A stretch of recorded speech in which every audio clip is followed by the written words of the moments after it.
ले फिर आ गए। अरे बाप रे લે થેલો પર્સ આ નક્કી અને બાન્યા જાતી લાગે. હા રક્ષાબંધન આવે છે ને ભાઈને રાખડી બાંધવા જાતી પણ મને કીધું ને મારી પાસે પૈસા નું માંગ્યા. क्या बात कर रहे रे बाबा દર વખતે આવું કરે. ગમે ત્યારે જાય ને તો મારી પાસે પૈસા નથી માંગતી. એક કામ કરું આજ છે ને સામેથી ને આપું. ये क्या सुन रहा हूँ मैं એમાં ગણવાના ન હોય. 500 રૂપિયા ભલે ટિકિટ ભાડું થાય. આજ છે ને 2000 રૂપિયા જ આપી દો. અય તાર બાન્યા જાશો ને હા તો તાર પાસે પૈસા છે? લે હું તને આપું. તારા પાસે નહીં જ હોય. નહીં માર નથી જોતા. અરે એમ થોડું માર નથી જોતા. તું ક્યારે નથી માંગતી મારી પાસેથી. એ પણ માર નહીં નથી નહીં જોતા. આજ તો તારે છે ને લઈને જવાના જ છે. હું આપું. નહીં નહીં માર પણ નથી જોતા. નહીં નહીં હું તને આપું છું ને. લે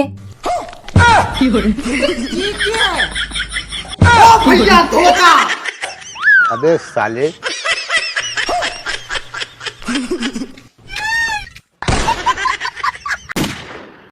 इस सज्जन को क्या तकलीफ है भाई? कैसे हो गया?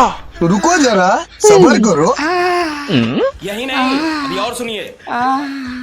હું થયો? એ કાઈ નહીં તો આપણે સોસાયટી ગેટે છે ને બાકડા હે ને ત્યાં બેઠો હતો ને તો એક લેડીઝ એક્ટિવા લઈને આવી માથે ચડાવીને વહી ગઈ. એ પણ દવાખાને ન જવાય. હા ભાઈ હવે એટલા જરાક વાગ્યું એમાં હું દવાખાને ત્યાં કોણ લઈ જાય મને? બસ ઘરે આવતો રહ્યો. પણ તમને કેટલું બધું વાગ્યું છે તો પોલીસ કેસ કરાય ને પણ. હા હવે આટલામાં હું પોલીસ કેસ કરે? હવે એમાં પાછી લેડીઝ હતી એમાં પોલીસ કેસ ના કરાય. अबे साले। અરે પોલીસ કેસ કરવા જ ન હોય. તમને આ કેટલું બધું લાગ્યું છે જોવો તો ખરી. લોહી નીકળું છે અને પછી વરી પાછી એક્ટિવા માથે ચડાવીને વઈ ગઈ તો ઊભી ન રહે. अरे बाप रे હું કરું છું હમણાં.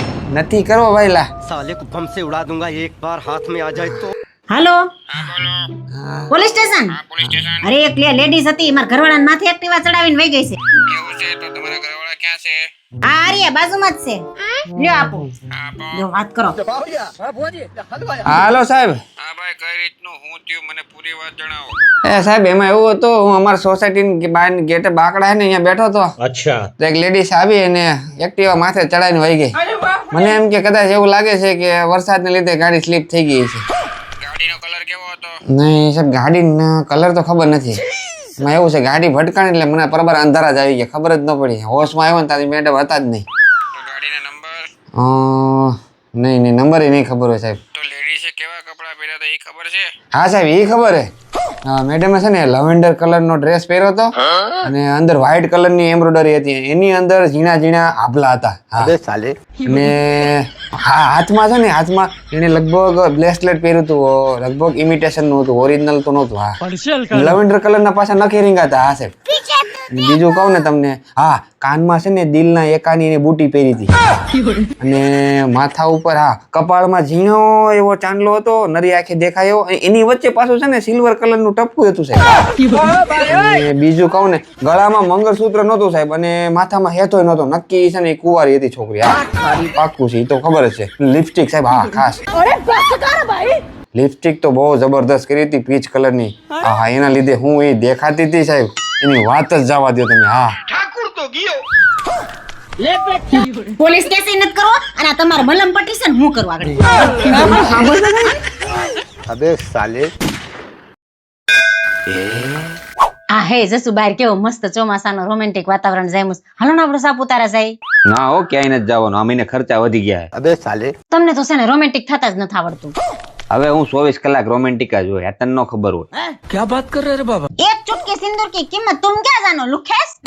એ લુખો તને તેજ મન કર્યો છે. અહીં હાલ તારા પતિ સિંદૂરની કિંમત બતાવું. આ જો જો તમે હો જોવો. અચ્છા જો આ ઘરનું કરિયાણું 15000 રૂપિયા. જો દૂધનું બિલ 3000 રૂપિયા.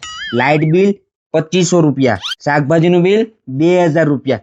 દર મહિને તારા આ કલર કામ ને વાટા પ્લાસ્ટર નો ખર્ચો કેટલો આવે એવરેજ? 2000 રૂપિયા. તારા કપડાનો ખર્ચો કેટલો આવે એવરેજ મહિને? 2000 રૂપિયા. તને બહાર ફરવા લઈ જવાનો ગળસાવાનો એવરેજ મહિને ખર્ચો કેટલો આવે? 5000 રૂપિયા.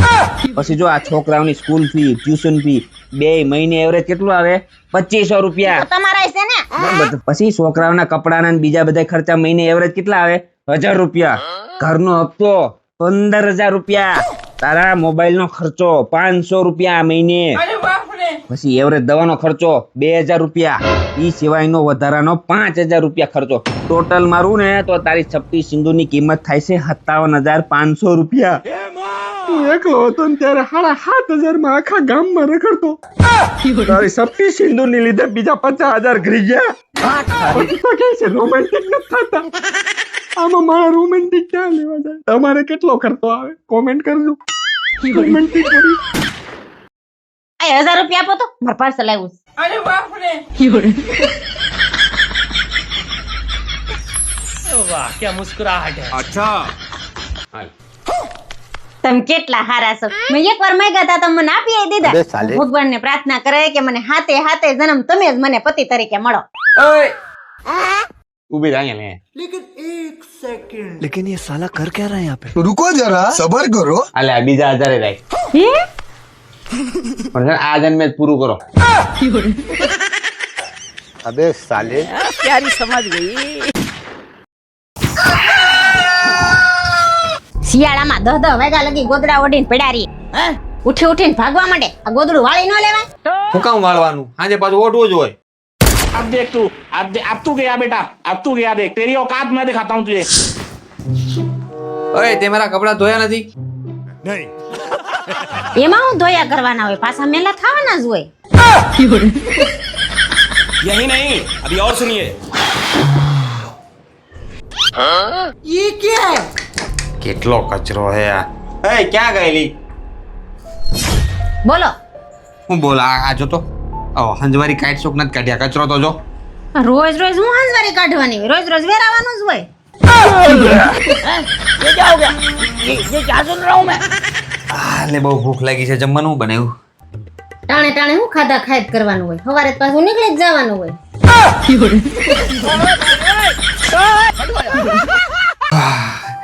આ શાક શેનું બનાવ્યું? આ શાક ભીંડાનું બનાવ્યું. યાર એક કામ કરે, આપણે બહારથી ઓર્ડર કરીએ તો તું શું મંગાવે? બહારથી ઓર્ડર કરવાનો છે? તો હું પંજાબી કાજુ કરીને શાક મંગાવું અને એની હારે 2 બટર નાન મંગાવું અને ગુલાબ જાંબુ મંગાવું મીઠાઈ. અને ઓલા આપણે જીરા રાઈસ. હા એ તો બહુ મસ્તી ના આવે છે, એ ઓર્ડર કરી દેજો. તો તને આવું બધું હારું હારું ભાવે છે, ખાવાનો ભડભડિયો તો બહુ છે, તો પછી આવા ભીંડાના શાક શું કામ બનાવે? તો મોઢું લીંડા જેવું ને શાક બનાવે ભીંડાનું. अबे साले જાવ તો અહીંથી તમે. તું જાય છે કોઈ ભીંડાનું કઈક તો ખીચડી ને ભીંડો, બીજું કઈ આવડે? આ શું લખ્યું છે? मैं नहीं बताऊंगा હા ભણવામાં ઠોઠ થતો જશે, ભણવામાં કઈ ધ્યાન જ નથી. આ સાંભળો છો? હા મારે મિતુને છે ને હારીને મોટી સ્કૂલમાં મૂકવો છે. હારીને મોટી સ્કૂલની ફી ખબર છે? એ ફી બીનું માન નથી જોવાનો. મારો છોકરો હારીને મોટી સ્કૂલમાં જ ભણશે. હવે એટલી બધી ફી ભરવાની તેવડ નથી મારી. એ હારું તો મારે ભલે બીજાના ઘરમાં કપડાં વાસણ કરવા જવા પડે, પણ મારો છોકરો હારીને મોટી સ્કૂલમાં જ ભણશે. હવે ઘરના કપડા ધોતી જાય ને તોય બહુ છે.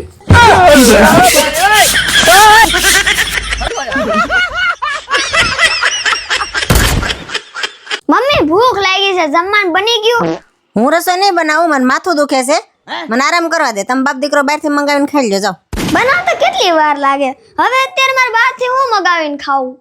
શું થયું? જો ને મમ્મીને માથું દુખે છે, હજી રસોઈ નથી બનાવી. માથું દુખે છે? आप भी ठीक करके देता હારું હાલીની દવાનો ઓર્ડર કરી દઉં છું આગળ. હા કરો જલ્દી. જા તાર મમ્મીની દવા આવી ગઈ. अभी मजा आएगा ना भिड़ो હે પપ્પા, તમે તો દવા મગાવી છે, આ તો ડ્રેસ છે. હાથ તું ખાલી દે જા. લ્યો મમ્મી માથાની દવા. ये क्या सुन रहा हूँ मैं શું કીધું? મમ્મી હમણાં કાજુ કરીને શાક બનાવે છે. હે હા એમ છે તે. आप कहाँ से ज्ञानी बाबा? તમને લાગતું છે કે આ વાહે ભૂંડ જેવું મોઢું કરીને કેમ બેઠા? એમાં એવું છે, હું સમજાવું તમને આખી વાત. હું હાવ ઘરે નવરો હતો, બરાબર, ઈ કામ કરતી, એટલે મને એમ થયું કે આપણે એક આમ આદર્શ પતિ તરીકે હું હારો પતિ છું એવું દેખાડો હારું થી મેં કીધું થોડુંક લાય ઘરમાં કામ મદદ કરાવું. बात कर रहे रे बाबा હું રહોડામાં ગયો. અચ્છા. ને પછી મેં છે ને એક કામ કર્યું. ઈ કામ કર્યું તમને કે પછી અને પછી આ આવી એને બોલાવ્યો મને રહોડામાં. મને એમ કે હા કામથી ખુશ થઈ હશે અને આડી આપણા વખાણ કરશે આમ હોય ને અંદરથી. એટલે હું તો હોશે હોશે ગયો. હા તો આ ભાઈ ભડકાયા કૂતરાની જેમ રાયડું પાડવા માંડી.